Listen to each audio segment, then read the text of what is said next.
Very good afternoon, everyone, and good afternoon to the senior leadership of the distribution sector in the region. Uh, we have gathered here for the launch and the advisory group meeting of the Smart Distribution Alliance. On behalf of USAID and South Asia Regional Energy Partnership, SAREP, it is my pleasure to welcome you to the official launch of the Smart Distribution Alliance, taking place today here in Jaipur, to discuss and foster a smarter, cleaner, and more resilient power distribution ecosystem across the South Asia region. Now, to begin with, I would request Mr. Naren Shanmugam, Director of Environment and Resilience Office at USAID Nepal, to deliver the welcome address. Mr. Naren was the Economic Growth Office Director at SAID Somalia. Other USAID posts he has served include Bangladesh, Kosovo, Armenia, and East Africa region. Prior to USAID, he has worked at the World Bank and the International Food Policy Research Institute. Welcome, Mr. Naren.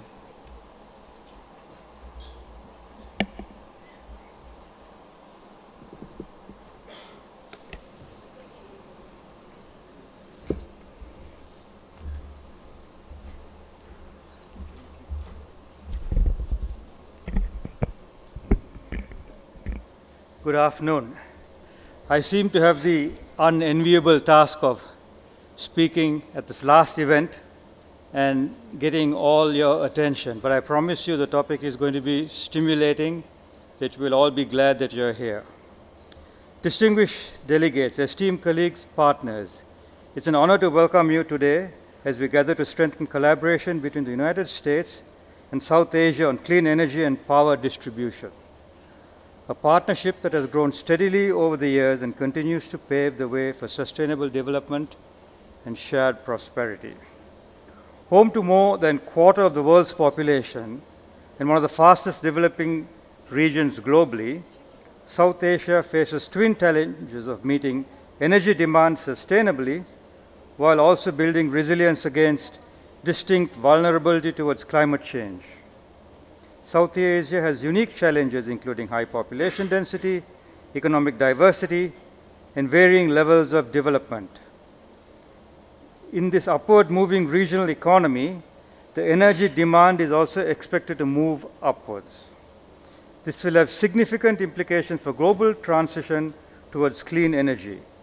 Reliable, affordable, sustainable energy not only fuels economic progress, but also transforms communities, empowers industries, and uplifts lives.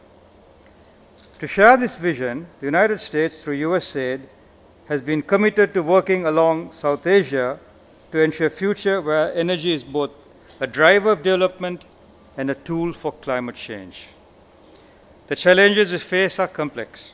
However, the challenges also present immense opportunities.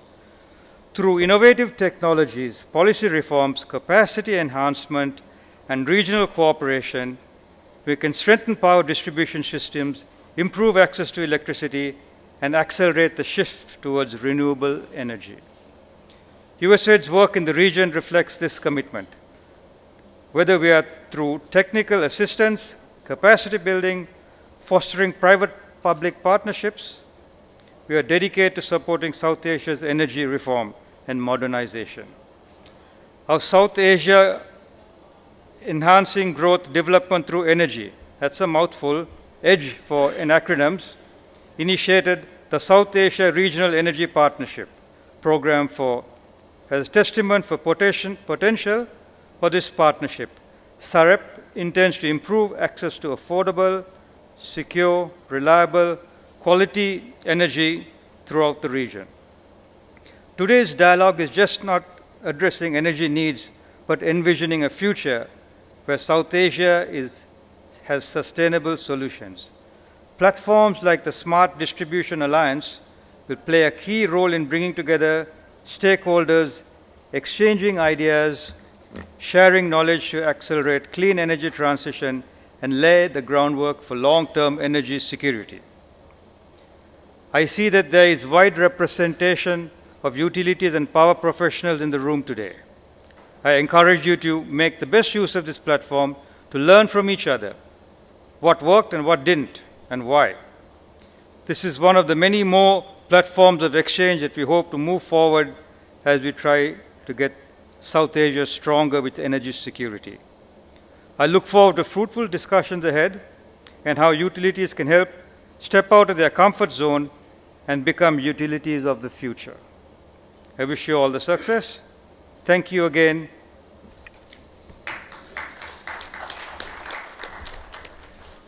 Thank you, Mr. Naren, for your welcome address and setting up the context.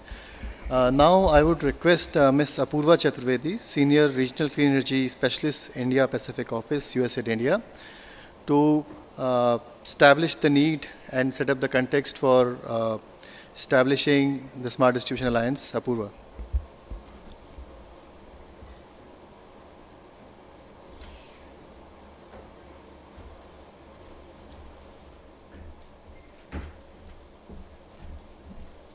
Thank you, Ajay, and thank you to all the members of the advisory group and also the other participants. I really want to give you some context of the Smart Distribution Alliance before I would, and there are just a couple of slides. The genesis of this has been quite long in the making, almost a couple of years now, when we realized that most of the regional platforms in the world, across this region, they talk about cross-border trade, transmission, and other aspects, but really nothing was coming out on distribution, which continues to plague the sector. If you see the entire electricity value chain, it is one of the weakest links. It is also the revenue generator for the entire value chain, yet is not performing very well in many countries. So that was, I remember a couple of years back, while I was hemming a program on distribution, it struck me that really there is no such platform, and that's when this whole concept triggered. And so, just getting into, nostalgic about the history of how this happened. But just to set the perspective, if we look at South Asia, where the maximum growth is happening in the world, there has been such a major change in the way the power sector is now being managed, operated. There's a complete paradigm shift. And this is because of this whole emphasis on clean energy transition, net zero goals that each country is committed to. If you look at the renewables capacity, it's almost like risen in just 6 to 7 years. Look at the capacity from 185 to 600 plus in the region. The other paradigm that has changed is also in terms of, you just see the growth that has happened in terms of energy consumption. And look at South Asia and global, and if you look at just the kilowatt hours, even though the per capita in South Asia is very low, but that's where the huge scope for further growth is, because this is the fastest growing region in the world. So there will be rise in growth also means rise in energy demand. And with economic growth, we also have aspirations of the consumers. That itself would again, surge the electricity demand in the region. More disposable income means you're going to buy more, you'll have more fancy appliances, you'll have, a better lifestyle, means everything has a cost to the energy. So that's why to have a very robust, very viable, a healthy, viable distribution sector is actually you would say a heart of the clean energy transition. And, either within USAID or elsewhere, whenever we talk about clean energy transition, people talk about renewables, people talk about renewable capacity addition, but nobody really wants to talk about the problem that if the DISCOMs or the distribution utilities are not performing well, they are not healthy, financially viable, operationally efficient, integrating renewables would always be a challenge. So that's why at least this is the narrative we started with, that you need to have your heart strong to have really clean energy transition objectives met. And this is where, this whole concept emerged, that you need to kind of maybe talk to each other, co-create, exchange knowledge, so that the learning curves across countries decrease while we are talking about a robust distribution sector.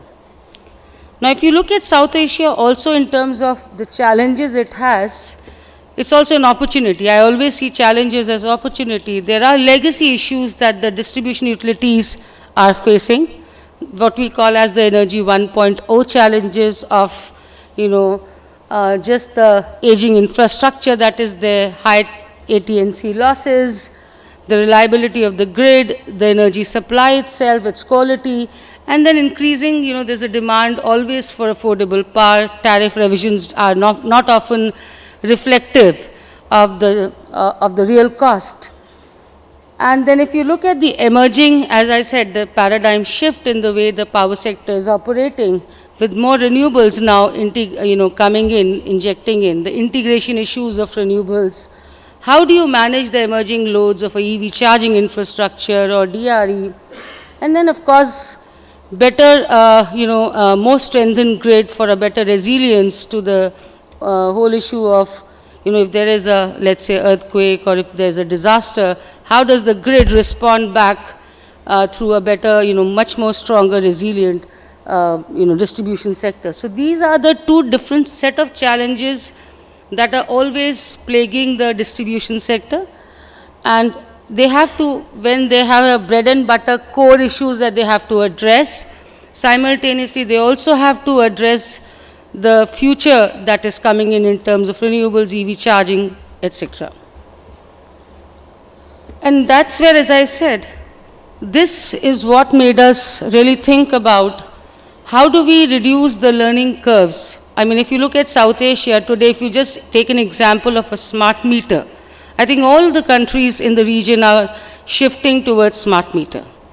And each one of them is perhaps going through the same pain of having the consumer on board. How do you get the consumer on board? What should be the standard business model, CAPEX based, OPEX based, TOTEX based? All those things are perhaps what kind of guidelines are needed, what kind of regulations are needed. Then why don't we just kind of learn from each other, have the tools exchange, have the bidding documents exchange. They are mostly in the public documents, but still we don't take advantage of that. And when we did an analysis, if you look at all the regional cooperation mechanisms that exist in South Asia or in this part of the world, they are all on, whether it's a government mechanism or a non-government mechanism. Most of these platforms are actually focused around cross-border. It's focused around transmission or regional, in terms of renewable integration and things like that. But really nothing, and we did this extensive analysis, nothing on the distribution at all, which is, more inter-area learning. It's like, you don't need to have even political consensus to be built here. It's just a question of how do you exchange knowledge, how you could have peer-to-peer partnerships, shadowing in each other's utilities, a softer way of cooperation which can really yield multiple benefits. So with that, that's how we thought about setting up a smart distribution alliance, which will be actually a kind of a regional platform through which utilities, or rather distribution utilities in South Asia, will come on a common platform. We could have thematic areas identified. It could be smart meter, it could be integrated resource planning, it could be power purchase optimization, it could be renewable integration.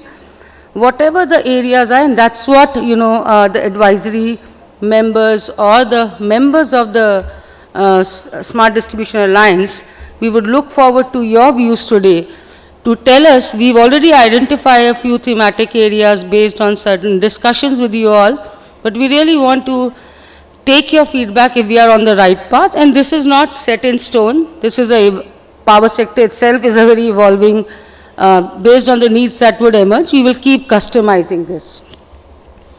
So the objective with which we have really set up this alliance is, just to make, have a reliable, quality, 24/7 and affordable power supply to the consumer. And this is a goal that cuts across all South Asian countries. This is something every government has to deliver to its citizen. So these are certain common goals that would be the first objective of this alliance to support. And then how do we sort of cooperate with each other for achieving this objective? So with that, ladies and gentlemen, I present the Smart Distribution Alliance. This is a platform to connect, to learn, share, and grow together as a region. So with that, we have the country representatives from each of the South Asian countries here. We have some very senior members here already. I can see Secretary from Energy from Bhutan here. We have the Bhutan Power Corporation CEO here. From Indian side, we have Managing Directors of the Haryana Discom. We have the Sri Lankan strong delegation from CB and LECO, their two utilities. Again from Maldives, both their utilities, Telco and Fenica. So while we, seek your inputs after a presentation on what this alliance would do, how it would do, we would also ask you to just introduce yourself at that time. But overall, what we are looking at this advisory group is to give the overall guidance in terms of, is the alliance on the right path? Does it need to incorporate certain other thematic areas? Keep giving us the guidance. We will meet frequently or at a, discretion of how people have time. And it's not just, physically, but this platform will continue to engage utilities virtually. So with that, I'll hand it over back to Ajay. Thank you, Ajay. Thank you, Apurva, for establishing the need and also the concept behind the Smart Distribution Alliance. What are the challenges, highlighting those challenges and how we are envisaging to take those forward. Now, I would request Mr. Vikas Kawa, Senior Partner, KPMG, for the vertical on utilities and power, to deliver a presentation on SDA's charter and proposed set of activities. Vikas. Thank you, Apurva, ladies and gentlemen, and thank you, Ajay. So, the next. So, I'll straight go into the context of the presentation, and as you know, as Apurva has rightly said, this is a platform to connect, share, learn and grow. And what she said was very important, that our heart needs to be strong. So the focus of this alliance will be on distribution. Distribution is the most critical link, and it is the revenue earner for the entire value chain. So we strongly believe that distribution is critical to absorb clean energy as well as the renewable energy targets that all countries have. So as we move on, I'll cover the objectives of Smart Distribution Alliance. I'll also talk about the activity calendar and the operating structure. So I think when we start talking about the objectives, first objective is that it will enable sharing of knowledge and best practices. Now, insights, resources developed by one DISCOM can be readily used by other, can be adapted to the certain conditions of that specific DISCOM, but it can help, whether it is technical report, model documents, contracts, and so on. Whole lot of things can be used and referred to. Second, it will foster peer-to-peer learning. When we talk about successful utility transformation cases, it will facilitate partnerships. When we go into the discussion, we will be keen to understand what are good practices that you would want to share with others. And the idea was that one is the formal engagements and discussions, but also the informal P2P networks, when they start taking shape, certainly the bottom-up capacity development starts happening and the implementation gets expedited. And the third is reaping the benefits of aggregation. We saw in some of the presentation earlier that how aggregation has helped. So here, if there are collective issues, common issues that DISCOMs face, how can we source international expertise? How can we commonly source some of the experts that come in and that can help the region? So with this, as the logo states, the overall aim will be to connect, share, learn and grow together. Now, before I go into activity calendar and deliverables, we will take a small detour and go into the concept of smart distribution. Now, our very strong belief is that smart, agile, resilient distribution utilities will be key to the accelerate energy transition. The energy 2.0 challenges that Apurva mentioned about, whether it is integrating more renewable energy, whether it is about increased preparedness to climate events, whether it is about incorporating emerging technologies for safety, quality, reliability, or whether it is about dealing with new loads, we need evolved role of power distribution companies. Strong and vibrant distribution companies is critical to have visibility of assets, to have better network management and control, what assets to harden, and so on and so forth. So these are all dimensions of energy transition. Now, one important aspect when we start talking about smart distribution is, if we do a poll today and ask about what does smart distribution entail, the inevitable response comes to only the core functions of the utility. It is revenue management, it is network planning and management, it might be around asset health and monitoring, or grid stability, or customer service. Often the corporate functions, which is finance and accounting, procurement, HR, learning and development, even e-office and workflows, simple workflow management, those get missed. So a true smart distribution will come in when both the core and corporate function start coming together. And that is how the utility becomes truly smart. Now, when we start looking at smart distribution solution suite, if you see the realm of when we pick up core functions, the corporate functions, the technology options today are many. Pick up grid management, there is SCADA, there is DERMS, there is ADMS, smart storage, package substation, distribution automation. Pick up network planning, there is load forecasting, there is advanced network planning and load flows. There is power quality assessments. Pick up corporate side on procurement, there are a whole lot of solutions that are evolving, like vendor analysis, contract management, document processing and invoice management, and so on and so forth. So as utilities move ahead in evaluating and looking at these solutions, the realm of modernization is expansive. And hence utilities will need to select, evaluate, implement and monitor. And that is where the role of smart distribution will come. The alliance will help in experiential learning, in wider adoption, in faster adoption. So there are set of activities that we have developed where we will need your feedback, how we should go about, what should be the calendar for next 1 year, how this should be institutionalized. I will invite Ajay to come in and talk about some of those activities. Ajay. Thanks Vikas. So thanks Vikas. So very quickly, I'll take you through some of the activity areas that we have envisaged to be implemented under SDA. So one key area is the technical products and collaterals that we would be developing. So this would include certain products, technical products such as white paper, research papers, or any case studies which could be of interest, and any common sharing knowledge that could be developed. So those kind of products would be there. Apart from that, we'll also try to bring in certain documents which could be of common interest, such as certain procurement guidelines, certain common bidding documents which could be there. Also we will look at certain models and also some solutions which could be developed under SDA platform.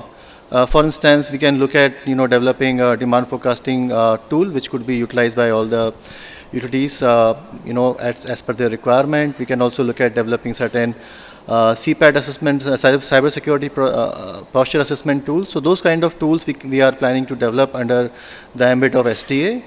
Then there could be certain regulatory or policy related knowledge sharing that could be done under this technical product set of activities. Then the next critical area is on the training and capacity building. So what we are trying to do today in today's discussion is to understand certain areas where the utilities would have common interest to have their capacity built, or to fill in those capacity gaps. So we plan to have a series of webinars and in-person trainings basis the common subjects, so that we can engage engage with the different level of management in the utilities. And we also look at organizing certain events. So what we are currently planning is to have a quarterly event where we have these SDA group meeting, 1 or 2 day workshop, plus on certain thematic areas we will have certain officials nominated from the advisory group, and basis that we would try to develop those discussions or products around those themes. So how this SDA is supposed to work. This is a broad operating structure that we have defined here. So at the top we have the advisory group, which basically advises and provides overall strategic guidance to the entire SDA. At the bottom we have the SDA Secretariat, which basically currently as SAREP is supporting. So at the advisory group level, the key responsibilities and role would be to identify key priorities, the thematic areas, also the need for the training and also the technical products. Further, the nomination of key officials within those utilities to be part of those groups, where these groups will continue to meet and start discussing and act together for maybe P2P sharing and developing certain technical products around those. Then at the secretariat level, this is what SAREP is doing. So the role of secretariat would be to basically implement those activities like I mentioned in the previous slide. And also one of the key function would be to find the institute, where it could be institutionalized beyond the SAREP tenure.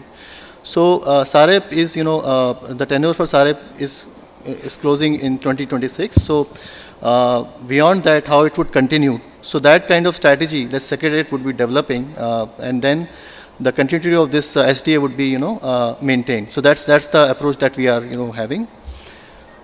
Moving forward, these are the key, discussions point where we would like to, today discuss with the advisory group or the senior representatives of different countries in the distribution sector who have gathered here.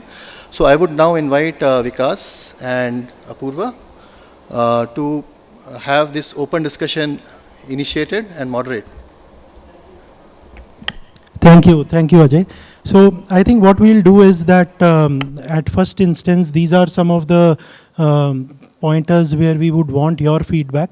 Some aspects were alluded to in the presentation, but we want to understand more from you how, what kind of, can we keep the issue slide there? What kind of themes we should focus on? What are some of the good practices you believe that can be shared widely with others, other country, member countries and other utilities in the region?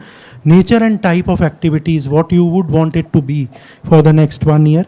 And also capacity building needs, for any views on how we should institutionalize this so that it remains for long and so on. So what we can do, maybe we can go first country by country, and then towards the end we will open it up if anyone has further suggestions and comments. So we can maybe start with Bhutan, please.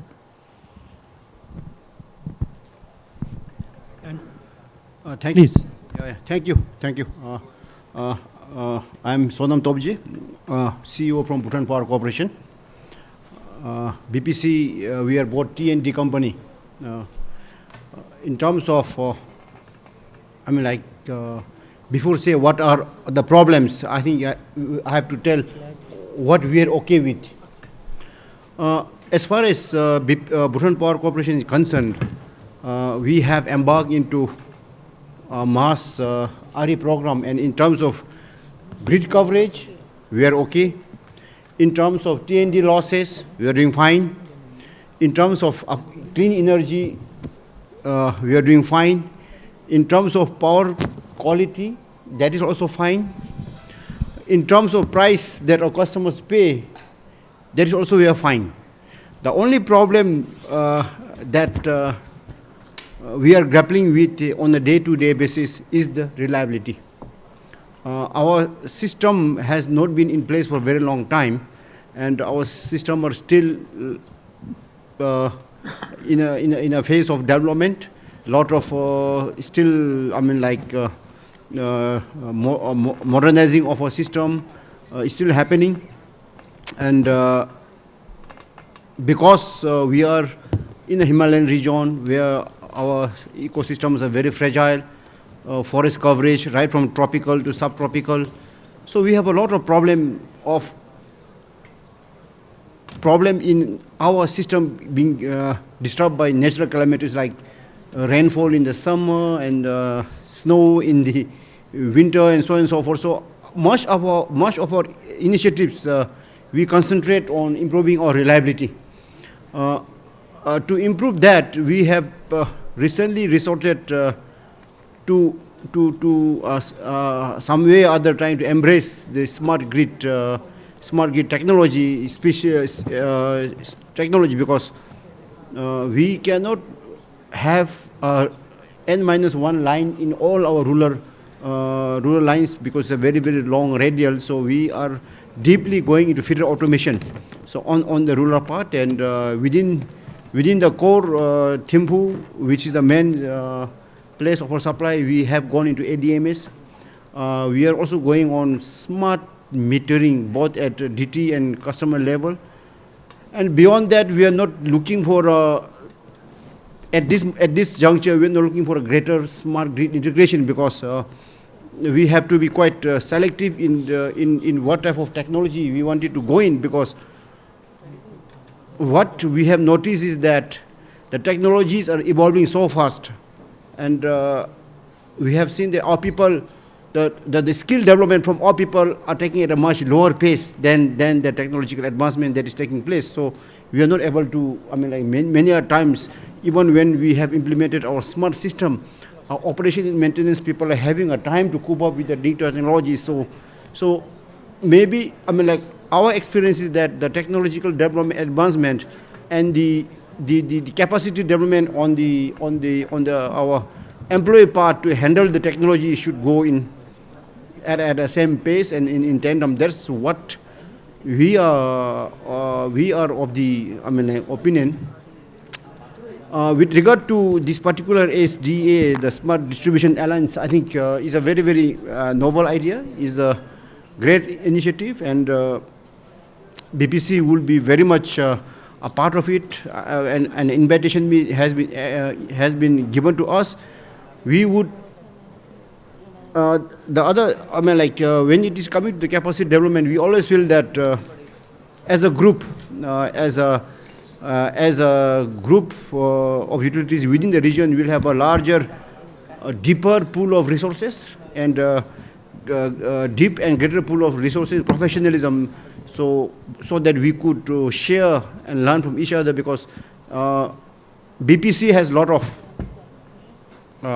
capacities, because being in the hilly region, we are quite we are so much used to the hilly terrain, and so there are hilly terrain utilities within India also, so that they could learn from us. And in terms of technology adoption, we know there are good utilities within the Indian utilities like Tata, then Reliance. So they are quite technology embraced. So we could be benefiting from them. So that is some of the few concerns, and because, as I said, that I have to tell what we are okay and what we are not okay to be into an alliance, because then our expectations is becoming very clear. Because as rightly said in the beginning, the distribution is somehow the other, I mean, like, if concentration is on the big picture, like the hydro, the transmission, but maybe I think, of course, while we are both TND, while TND is, I mean, like quite transmission is also quite important. But as a CEO of Bhutan Power Corporation, where we are responsible for both TND, I find myself spending 75 to 80% on distribution on a day-to-day basis. So because that's where the connection to the consumers is happening. And if a TND, if a transmission tower is off because of N-1, we are okay. But the moment even a small feeder fails, then you have a hue and cry in the social media or elsewhere. So maybe that is much more goes deeper into systems. And I mean, like interacting with customers. So at the end of the day, we have to serve them. So that is what it is all about. And as I said, that we have seen our strengths, and I have always said our weakness. So that is from their perspective, we would like to be very, very collaborative on it, and we are thankful for SARIP through the USAID for giving us this opportunity, and a lot of capacity programs, developments. Even though there is no distribution alliance, we have been receiving so much support, and with addition, because now we are getting, a part of this beyond US and SARIP. I think we would like to work ahead with so many of the utilities who are present there within the region. And thank you. Thank you. This is exactly, Sonamji, the thought behind the alliance, that even when we are not there, the alliance will be institutionalized in a suitable agency which can take it forward, which can convene the utilities in the region to exactly achieve these objectives. So thank you for your inputs. But Secretary Sir, if you would like to say something, or Karma ji towards, okay. So should we then move, and we are going by alphabetical order, no priority, like after Bhutan, since Bangladesh is not here, the next one is India, and we'll start with Saket Yu, who is the Managing Director for Uttar Haryana Bijli Vitram Nigam Limited, DISCOM in the state of Haryana. So, thank you, Apurva ji. First of all, I would like to thank USAID and SARIP for organizing this conference. Regional cooperation is a very important aspect of an efficient distribution system. For example, in Haryana, we purchase power from Nepal, that is cross-border cooperation. Similarly, there are other similar opportunities where in certain months we are power deficient, in other months the other country is power deficient, so there can be some kind of a banking arrangement also. And of course, then there are things like best practices, contracts, and related issues. So bringing the regional partners on one platform is a very good idea, and that must be appreciated and commended. Now coming to the Indian perspective, Government of India has been really instrumental in doing improvements in the distribution sector. There was a IDSP scheme, and now the flagship scheme is the RDSS, which is called Revamped Distribution Sector Scheme. And in RDSS, our target is to bring the technical and commercial loss reduction to 12 to 15% by the next year. And also, we have very robust renewable energy targets, 500 gigawatt of renewable energy by 2030, and we are already on the right track. Similarly, in RDSS, we'll be adopting the smart technologies like smart metering. That's the first major component of RDSS. And the second is the loss reduction. In loss reduction, we will have all the technologies which will improve our distribution grid. Our legacy issues like the aging infrastructure is supposed to be addressed through the mechanism of RDSS. So that model can be studied, and that can be adopted by other partner countries. Apart from that, if we say the newer technologies that are emerging. For example, smart meter. In smart meter, there are various technological advancements. We have our industry partners also from EMA. They keep guiding us and giving us inputs. The meter technology has improved tremendously in the recent years. We also now have prepaid meters which can be managed right from the back office. You can cut the electricity supply, you can reconnect it, you can do all kind of calculations. And this kind of these softwares which are provided as software as a service, that can be done to do predictive things also. So what is the energy utilization, how much procurement should be done. So newer platforms, newer technologies, newer software partners, they have been emerging. And we as DISCOMs have been adopting it. And also India has experimented with the Association of Industry Partners in distribution sector. Many of the DISCOMs have entered into public-private partnerships. For example, we have from TDPL. In Delhi, Tata Power is associated with distribution. Similarly, somewhere Reliance is associated. So India has also done well in the PPP in the distribution sector. So that also is a good practice which can be studied. If we come to the four topics of deliberation with the advisory group, understanding country priorities, then of course our priority is to become a vibrant techno-commercial organization, good technology, and which makes good commercial sense. Second, in the good practices, as I told, for example, in Haryana, we have a scheme called Mahara Gaon Jagma Gaon scheme, in which we have worked really well in the villages, and we are supplying our villages on the pattern of urban areas. So that is also something which we would like to share as an experience with the other stakeholders in the conference. Then nature and type of activities to be planned under SDA, I think that will emerge out of the discussions. And capacity building, of course, that's an important need. Whoever we are in all the countries, I think our shared experiences will help us improve in the distribution sector. Thank you. Thank you so much, very useful. We have representation from Madhya Pradesh also. Sachin ji. Thank you. Thank you, Vikas.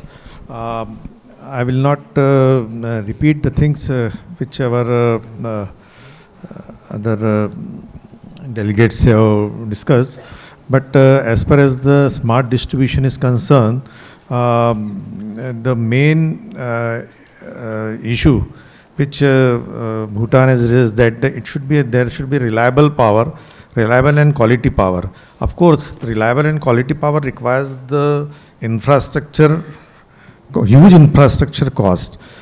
What we were saying, that N-1 redundancy is it, and we have to plan the forecast. We have to forecast the load growth also, correct forecast of the load growth. Otherwise, our huge investment will be futile.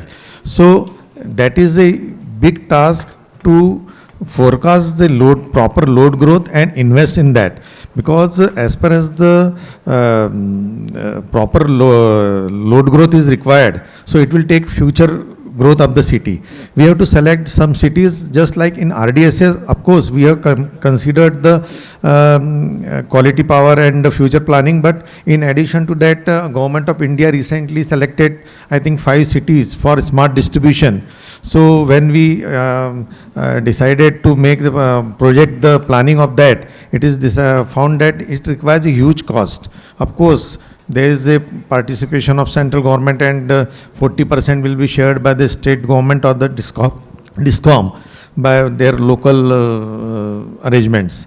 So that will be a big task. Also, huge cost involved in this smart distribution. One is the major activity which we found out, that underground cabling is one major activity which is involved in smart distribution, and we found that it is having around 60 to 70% cost involved in the underground cabling, and this needs to be planned in a proper manner, because all the cities or big cities, there is a problem of utility corridor, maintaining that underground cabling, that is to be planned in a proper manner, or it is to be standardized all over the country.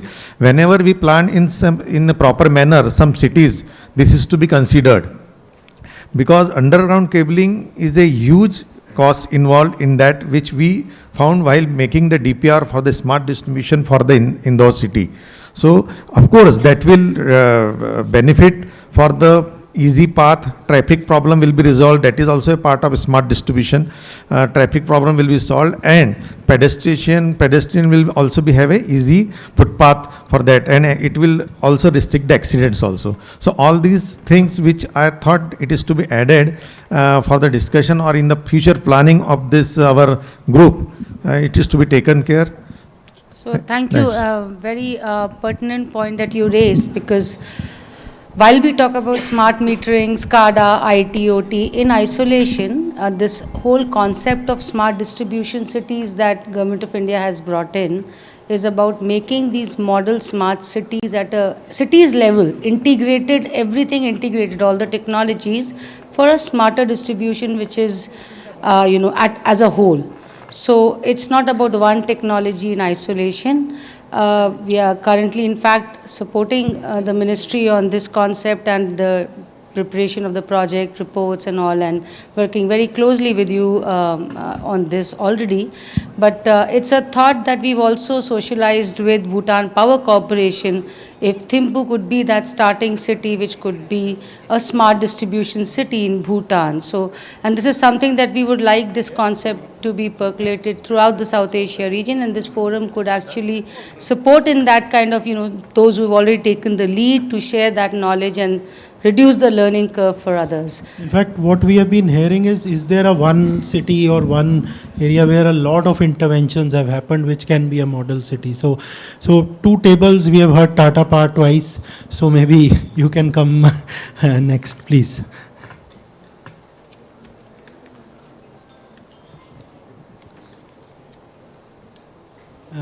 Do identify yourself as well. Yeah, good evening everyone. I'm Kiran Gupta, Chief Commercial, Customer Experience and Government Affairs from Tata Power Delhi Distribution. So first of all, thanks for inviting on the platform. Really pertinent objective, and as we heard that yes, of all the thoughts and the vision which our Prime Minister and the Government of India has on renewables, unless we work on distribution, I think we are not actually going to meet the desired objective and the results. So distribution remains the weakest link. At Tata Power, I think, as I heard also, so I definitely echo with all the other friends on the tables who have shared the concerns. At Tata Power DDL, like I would like to start with the focus theme. So as we understand, basis our experience also. So I think technology and automation, use of these, that's a very pertinent need of the hour. So we have started, I think as we would be knowing, the use of the smart meters, and 25% of our total consumer base is with the smart meters as of now. So one is using the smart meters for the DISCOM purpose. Another is how to ensure that the smart meter is taken by the customer as a customer empowerment tool as well, so that the penetration within the customer base and the true adoption is there.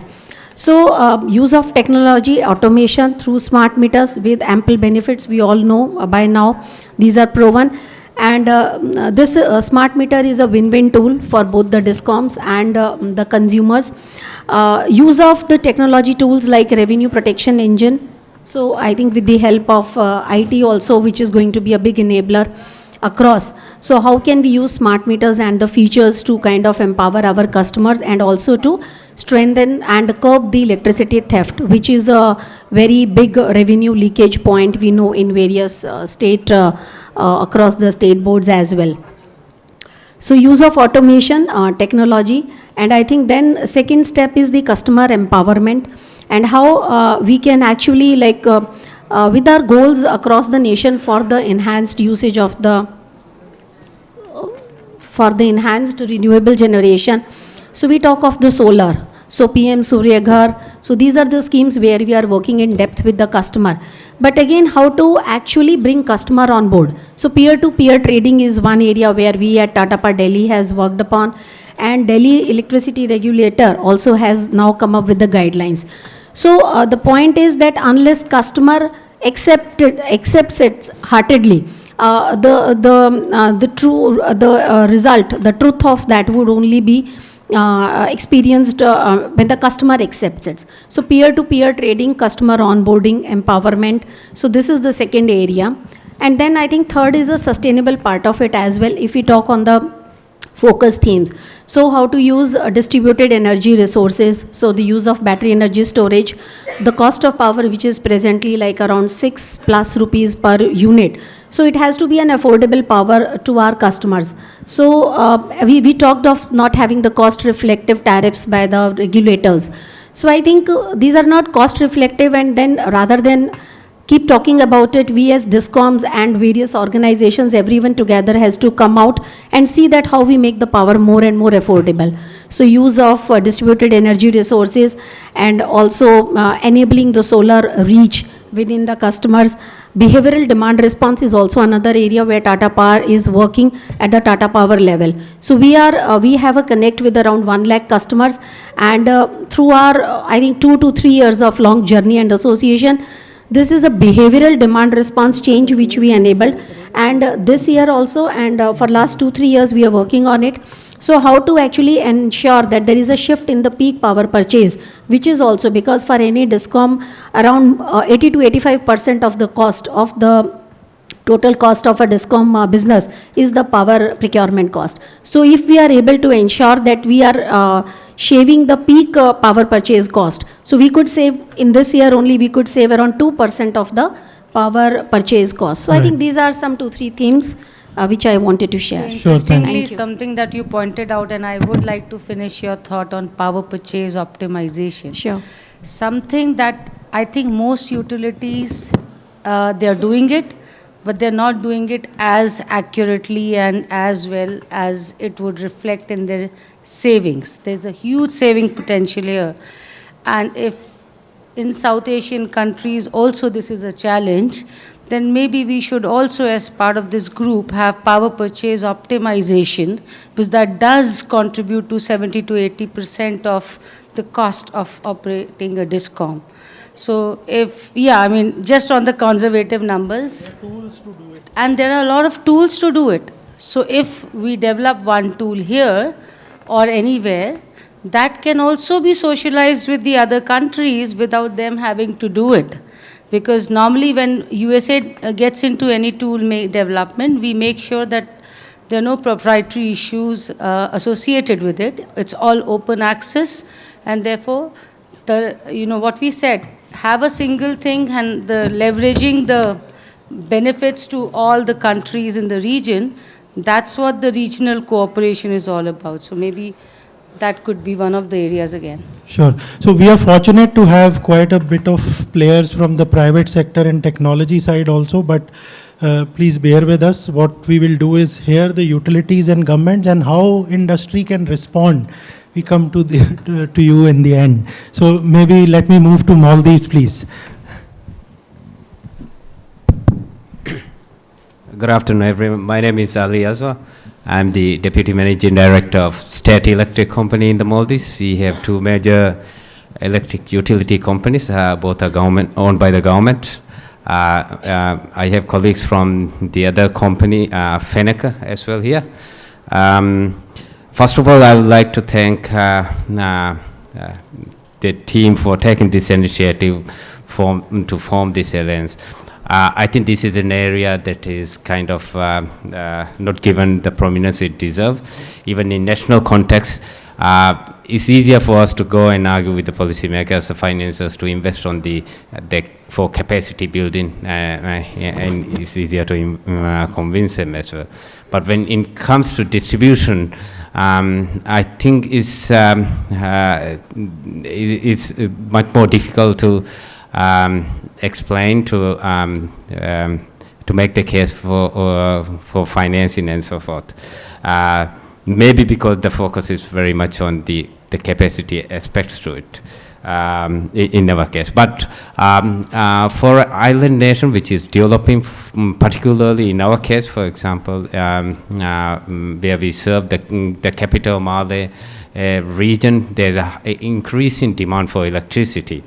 Annual growth over 10% with the kind of projects that's already going on exceeds sometimes over 10%.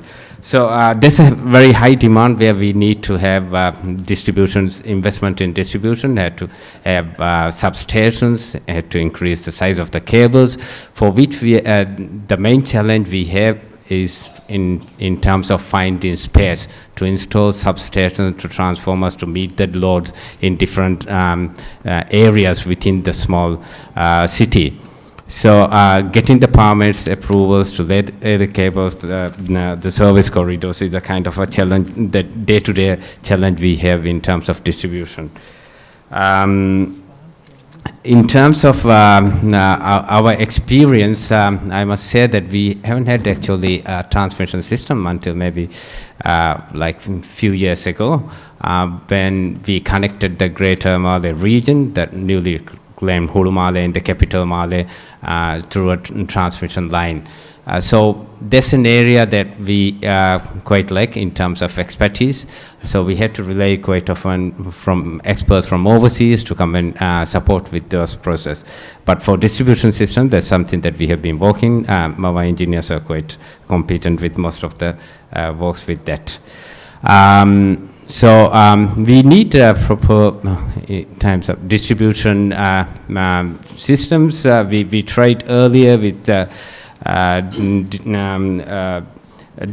distribution SCADA using VHF, but the communications didn't work after some time when we started to have more high-rise building. So we had to manually start to operate. So now we have invested and built on a GPO network that connects all our substations in the capital.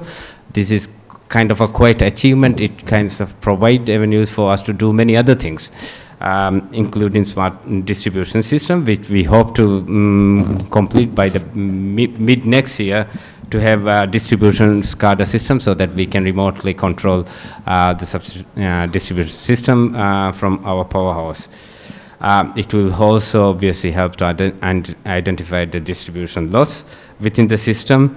The another area that we want to address is the energy management system. At the moment, there's something we don't have, so we have to work on quite manually in terms of identifying the loads and giving, considering the weather patterns and so forth. So this is an area where there's a quite a requirement. At the same time, we are going to embark on quite an ambitious project to transition our house meters to a smart metering system, with the hope trying to replace all the existing meters in our service provision areas to smart meters. In fact, we tried earlier, about 2 years back, with a small scale pilot project, hoping to get it done through power line communication, but it didn't work out very well. So this time probably maybe GSM could be one approach, but there's a kind of a big initiative that we have at the moment to have a smart metering system.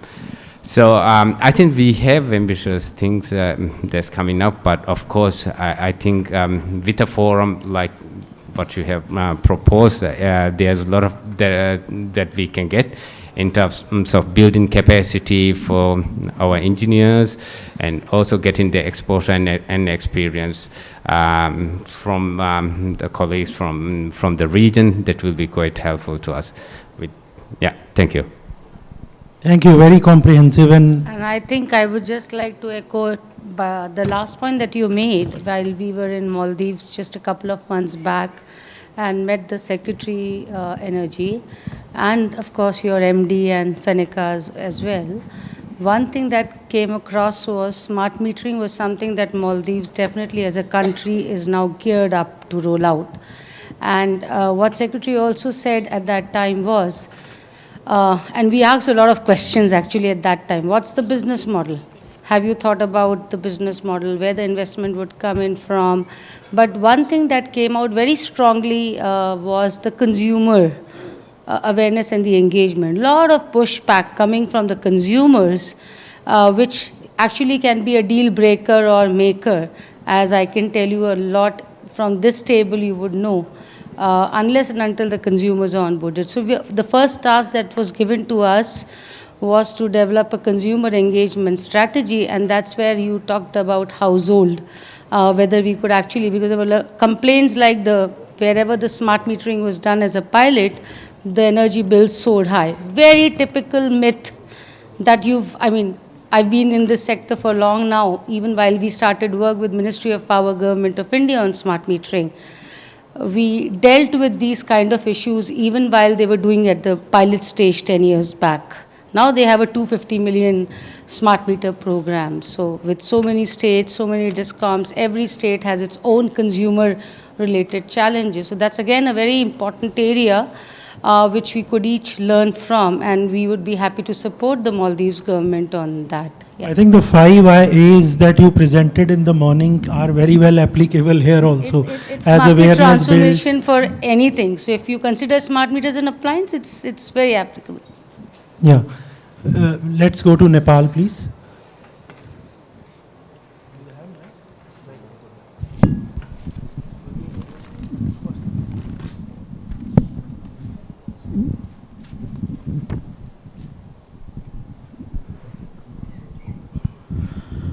Yeah, good afternoon. For the enhancement of the consumption of electricity, the 3 things are mandatory: reliability, quality, and affordability. Current per capita consumption of energy in Nepal is quite low as compared to the South Asian country. We have 400 kilowatt hour per year currently, and for this fiscal year, we have the target of 450 kilowatt hour per capita consumption. Priority has been given in e-mobility. The government has provided the tax exemption for import of EVs, and price of EV is obviously lesser than the price of the vehicles operated by fossil fuels. And subsidy in tariff has been provided for irrigation charging stations, which will, with the objective of the reduction of consumption of these fossil fuels. Next is the government of Nepal has set the target of 100% electrification within coming 2 years. Currently, we have achieved the electrification of around 99%, out of which 97% has the access of national grid, and around 2%, 96% is from the national grid, and 3% from the renewable source, alternative source in the remote area. And NA is now very aggressive to achieve the goal of the government. Currently, around $500 million contracts are under execution stage for the expansion of this distribution network, and this is funded from the government, the national utility owned by government, and other development partners like ADB, European Investment Bank, Asian Infrastructure Investment Bank, KfW German Bank, JICA World Bank, and so on. To enhance the local consumption, I already told, reliability, affordability, and quality are the imperative factors. So, to enhance the internal consumption, the power utility owned by government, Nepal Electricity Authority, is dedicated for the enhancement of the distribution and substation capacity. And for this, internal and external source of funding are being used for upgrading as well as for rehabilitation. Another interesting factor is NEA has, Nepal has revised the tariff 3 times in the last 4 years, and each time the tariff has been decreased, and the tariff of the electricity in Nepal is one of the cheapest among the South Asian countries. We have also given the focus and priority. We have given the focus and priority on e-mobility. There are around 60 charging stations established by Nepal Electricity Authority and around 200 charging stations established by private sectors.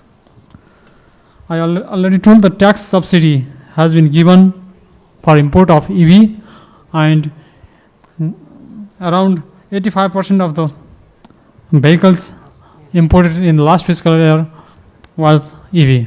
There is very aggressive import of EV in Nepal.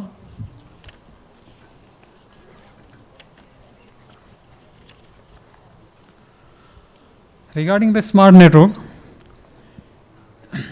Nepal Electricity Authority has set the target of replacement of the 100% three-phase meters by smart meters, and we have procured almost 222,000 smart meters for replacement of existing electromechanical meters.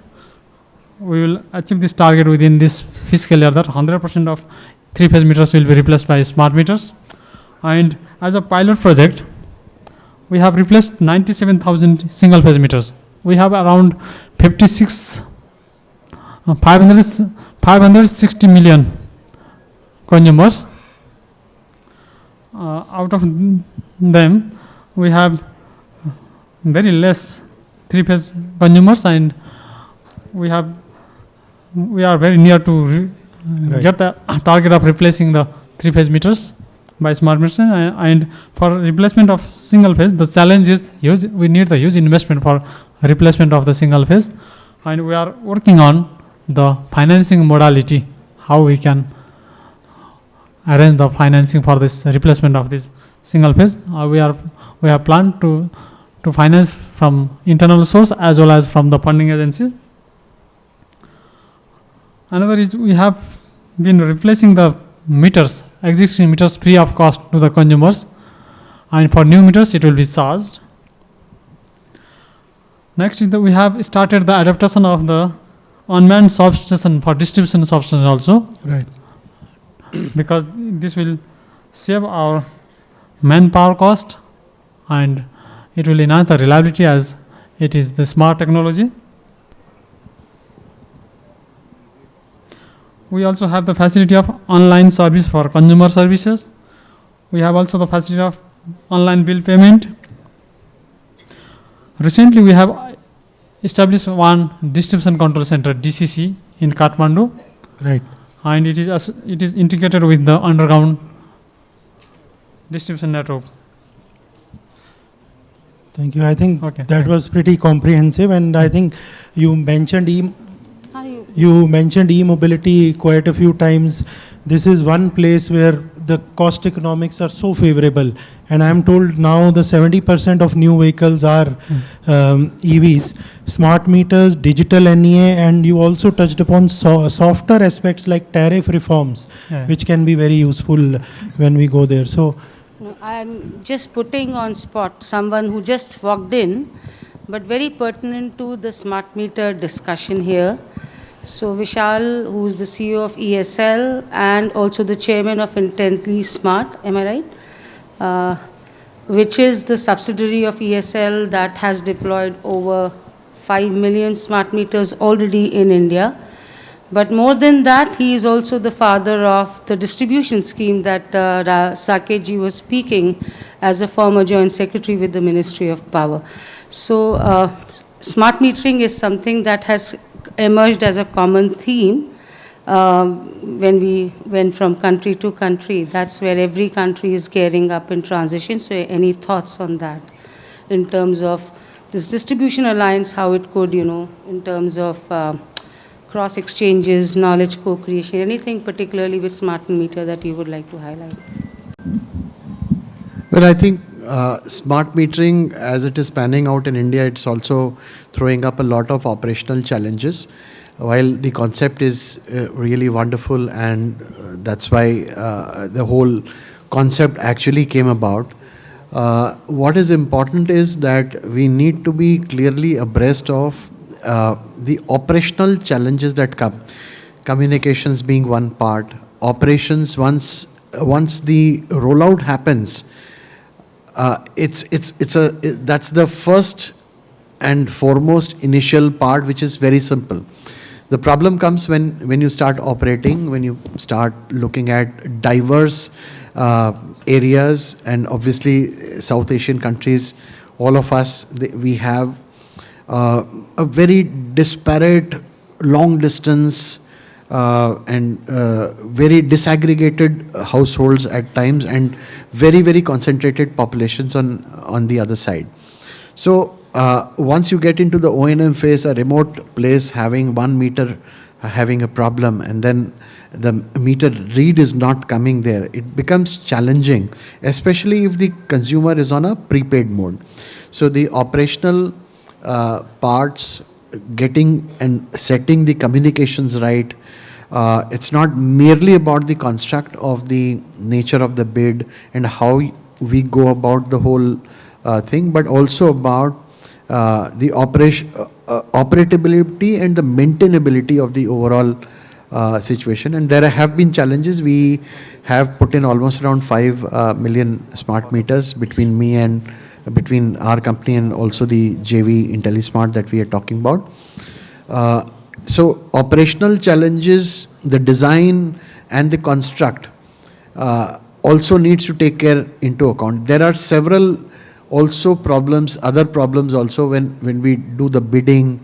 If we go in for a e-reverse auction, we must understand, in case if we are choosing to go in for a reverse auction, even though smart metering may be a commoditized way of doing things, especially if we are going through the annuity kind of a structure, the bidders do have a tendency to underquote, even with the best of their abilities. And when they start underquoting, and when you incentivize underquoting or lower quoting, then later on the project starts suffering. So it's like a fine balance that needs to be drawn between how you construct your bids, how you are trying to achieve prices. Reasonability of the prices are extremely important. So the trade-off is between trying to aggregate, do bids at a large scale, and also the operability and the maintainability. So the real meat, I believe, lies in the construction of the bid. And that construction of the bid, if it is sound, if it is not done with the only motive of reducing costs, but with also about effectiveness, operability and maintainability, in that case, I think if we are able to achieve that through a larger cooperation, learning through experiences, then I think it will become a great success. Thank you, Vishal. I mean, you've lived this as a policymaker and now you're implementing it, so you have both sides perspective. But now going last to Sri Lanka, and we have Naren De Silva here, who is the general manager for LECO, one of the distribution utility in, but I have to say, Narenji, that I mean, even 7 years before, while we were designing the SARE program, and first time I set my foot in Sri Lanka and I met him, I was mesmerized by the story that I heard, which was a turnaround of Sri Lanka's losses from 28 to 30% down to 4% in a very short time. Now that's something is amazing, and those are the kind of case studies we need to, others need to know about and benefit from. So over to you, Narenji. Thank you, Apurva. Actually, that particular transformation of the loss reduction, I cannot claim for myself. It was a huge joint activity led by the government and the ministry.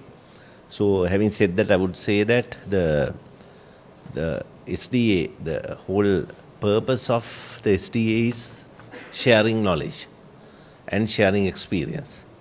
So if we are to set the scope, what I think is basically the smart grid got to come through the usual distribution sector development program, where we say we have three aspects, three pillars on which the distribution sector stands.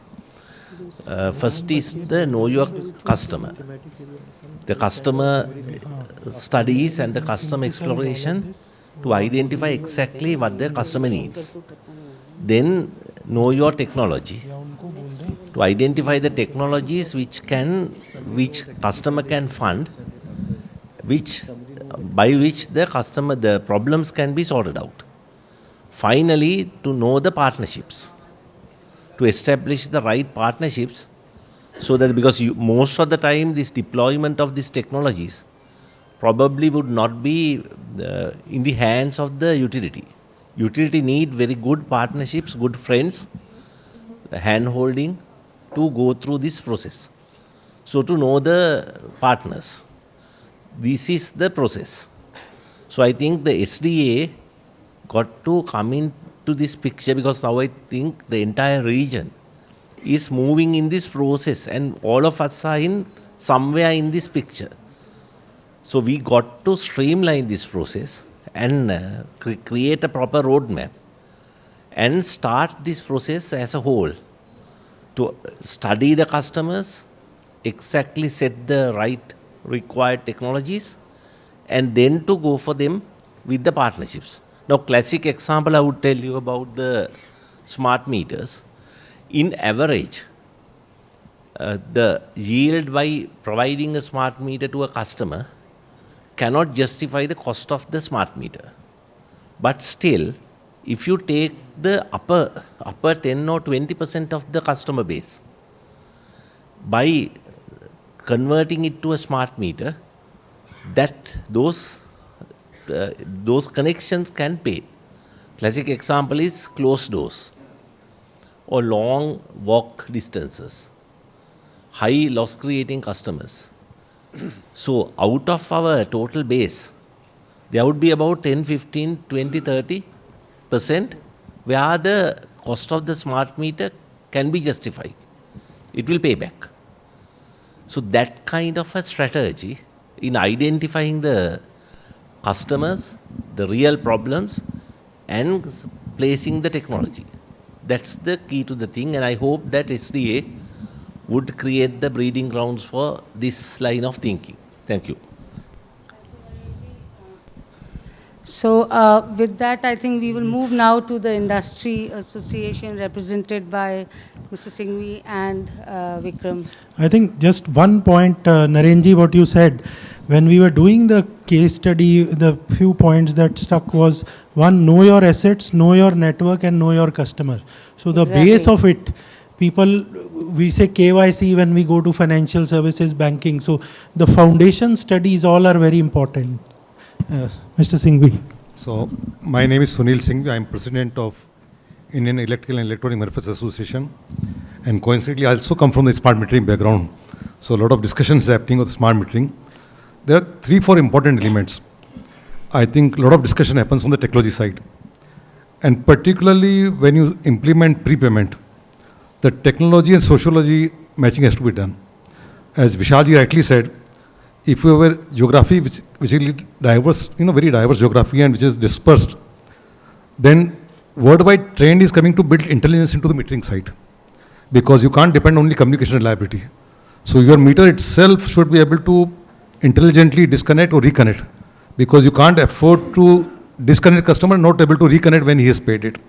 So I think the important point is understanding the sociological aspect, and then designing your system and product is very, very important. Number 2, I think the important is the customer engagement.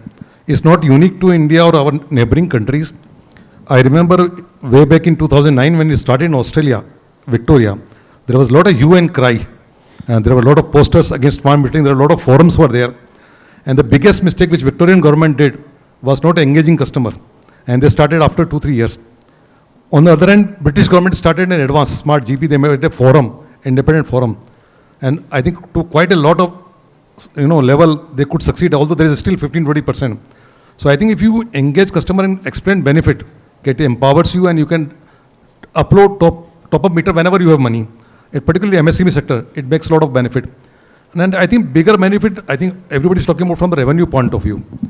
I think bigger benefit smart metering will come from the network management side. In a big way, electric vehicles are coming and the photovoltaic solar is coming and the power will flow both sides. Managing grid will become difficult in absence of a real-time information and the real-time data load flows. So smart metering or other systems, software analytics will become very, very important in managing the grid and optimizing your capital investment, because my colleagues from other countries were talking about the investment. So I did some study in one of the city where we are managing distribution.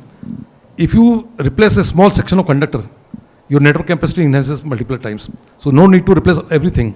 So I think that technology is available, and I think what information we can share, whatever we experience in the country and whatever they experienced during the implementation, we can share and we can exchange those information to be very, very helpful.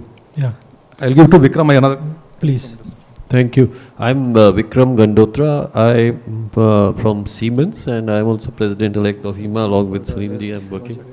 So I think that the problems of distribution are going to be there because the population in our area is increasing rapidly, and they are very aspirational. You know, everybody who was earlier used to maybe a power cut is no longer going to accept that. So that demand on distribution is only going to increase as far as reliability of the power supply is concerned. So I have jotted down 6 major points. One is each utility should formulate a roadmap, short term, medium term and long term. What are the goals, and to reach those goals, what are the technologies which should be taken by them. And if they do that, they need to do this updated, because the network keeps changing and the demands keep changing very rapidly these days, because newer applications are coming like EVs, etc., etc. Cooking will come now. Any technology needs social aspects. We heard, of course, customer, but there is another aspect, the employees, the acceptability of the employees of the DISCOM to own that new technology. For example, the linesmen, they will have some vested interest, or meter readers will have some vested readers to make sure that the smart meters do not work. Yeah, so somehow you have to ensure that all these demands which are going to come from the employees itself, they are addressed before technology is put in place. And the management of the power utility must be convinced and have a consistent approach that yes, this is going to be useful, so we must implement the technology. Another aspect which I think is that sometimes we go in for a big bang approach, that we say that the entire state or entire country will be covered by new technology intervention, and without doing smaller pilots and learning from them to be taken forward.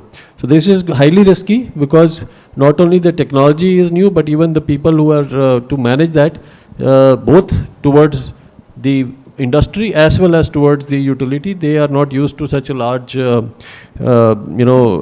rollout, which can lead to more problems. So fourth is the capacity building of the employees.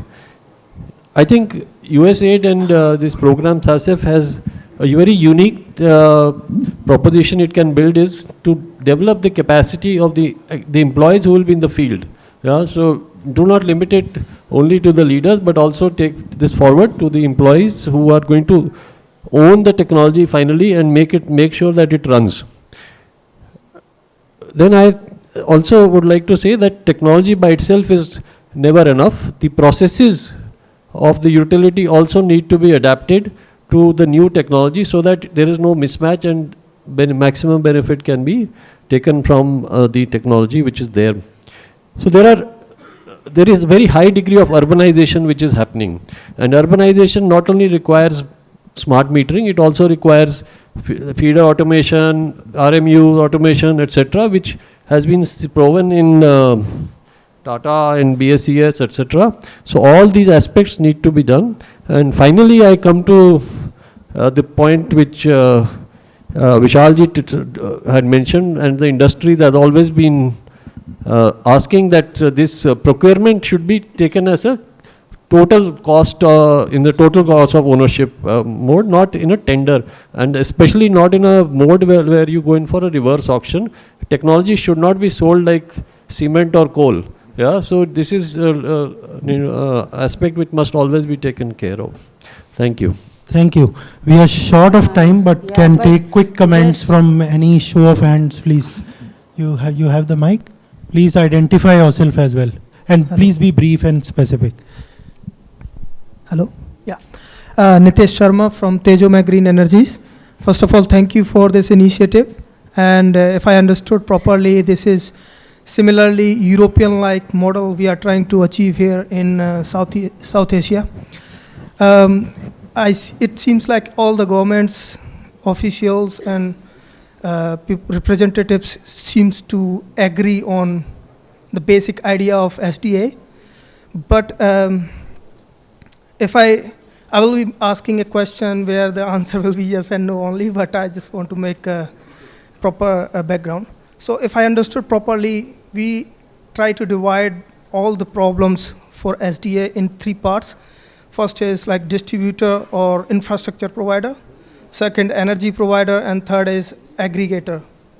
So if I understood well, are we looking for a goal, common goal, where the customer is king and the market is open for everyone? Doesn't matter, energy is provided by Bhutan or Nepal or India.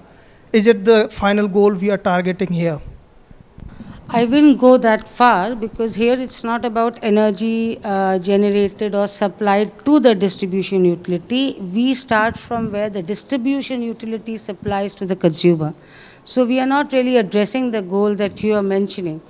Our job is to see that each of the countries, through an inter alia learning exchange, a platform that SDA stands for, an informal platform, not like a BRICS or a SAC or something like that. No, it's where like-minded folks with similar kind of problems and challenges come and meet and address it, and tools, technologies, business models, bid documents, all these kind of things could be shared amongst each other, and people learn from either failures of others in that area, and they don't repeat those failures, or just pick up the successes from certain pockets here and there. So, I hope we've answered your question.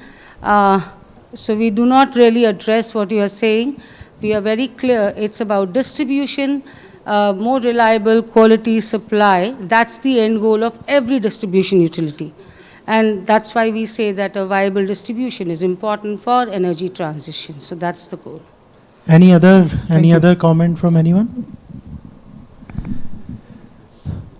So while if there are any, please feel free to write to us. Thank you so much to everyone. We have made a note of all the suggestions. We will be synthesizing this. There will be, of course, some common areas, some specific points, and we'll come back to everyone with a plan how to take it forward. Some brief aspects you saw, but a more integrated plan which now takes this feedback and a more updated plan with you. With this, back to Ajay. Apurva, if you want to add anything. No, I think we are running short of time anyways, Yeah, and Ajay, we will come back to you very soon on the next steps on this. Yeah, so like Apurva and Vikas mentioned, we'll be sharing the summary and key takeaways from today's discussion. We'll also share an activity calendar, our next set of activities in the coming quarters, so that the members are aware, and also seek nominations from the senior representation who have come here today. So with that, now I would request Mr. Shankar Kangi, Energy Specialist USAID Nepal, to deliver closing remarks and vote of thanks.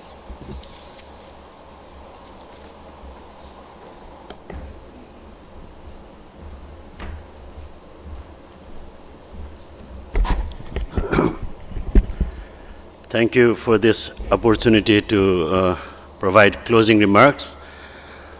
I would like to note that USAID Nepal has the distinct opportunity today to start with the opening remarks from my office director, Naren Chanmugam, and now this closing remarks from myself. So, as someone who has really been part of USAID's initiative on South Asia regional programs, which I have been fortunate to participate for a very long time, I really appreciate this novel and new idea that we need to come together to share our experiences, our learning on improving our distribution systems, which is really, we are really realizing that this is the need of the day now. So as, for example, in case of Nepal itself, we were struggling in Nepal for, in last, if you go back 6 to 7 years, we were really facing really power cuts, 16 to 17 hours a day. So from that time to now, we have really overcome some of the generation problems, and we have really achieved some remarkable achievements there in terms of generating. We have the installed capacity of hydropower now 3,200 above megawatts of capacity, and we are now bringing more solar power into the system with NEA already announcing procurement of 800 megawatts of solar, bring that into the mix. So all the challenges that Apurva, Ajay, Vikas has talked about in terms of shifting from the legacy issues to the new emerging issues, and how do we integrate renewable energy into the system, how do we bring reliability in our distribution, is, I think these are the questions that are going to change fundamentally in our system in terms of transitioning our energy systems into clean energy. For example, in my home itself, I cook, you know, my home, my family, they cook both now through electricity using induction. Side by side, we also have a gas stove. So one of the issues is, you know, the power cut. You know, it goes out when, you know, my rice cooker is still, you know, halfway through when the rice is being cooked. So we need that reliability, not only for household, but for our businesses, for commerce, for industries, everywhere we need that reliability for switching, for giving that confidence everyone to switch to electricity, and that is to clean energy, clean electricity, and for which in this region we have lots of clean energy resources. Nepal and Bhutan, we have hydropower, so, and Sri Lanka, wind power, and other countries we have solar power. And together, harnessing all these renewable energy sources, we really have the capacity to transform this South Asia into a region which supplies really clean energy sources to transform our, you know, to change from the fossil fuels to renewable energy sources. So I think the day of this, you know, improving reliability in the distribution systems, changing it into a smart grid has come. So in the past, USAID's South Asia Regional Initiative for Energy has supported various other forums like South Asia Forum for Energy Regulators, South Asia Transmission Utilities, South Asia Power System Operators Network, and now so bringing this additional new forum and alliance into this, you know, suite of activities that USAID regional program is supporting is really something that will add to our achievement and our transformation into of energy systems. So I would really like to thank those people from SAREP and you know, who has brought this concept to this forum, and all the country representatives from Bhutan, Maldives, Sri Lanka, India, and we are missing our Bangladeshi colleagues today. So maybe I think our team from SAREP will need to somehow reach out and get their inputs and feedback on all the things that you have discussed here, the activities, the timelines, the capacity building needed, the themes, the smart meters. What are those, really pertinent and priority themes that we need to take it forward? So I think that the team will do. And so I would like to thank all the organizers here, the SACEF, to conclude, to bring this session to conclusion, to success. And lastly, thanks to all the participants, and have a wonderful rest of the evening. Thank you.